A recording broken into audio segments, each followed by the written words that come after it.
वंशिका किचनमध्ये तुम्हा सर्वांचं स्वागत. आज मी बनवणार आहे पनीरची भुर्जी.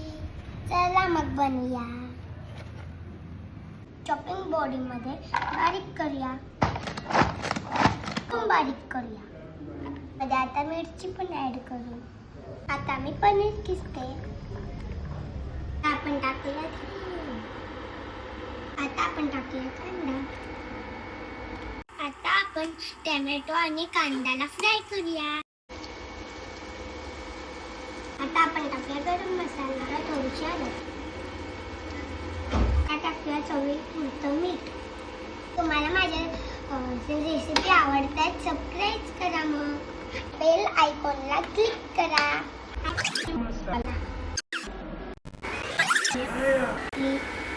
येताना जेवायला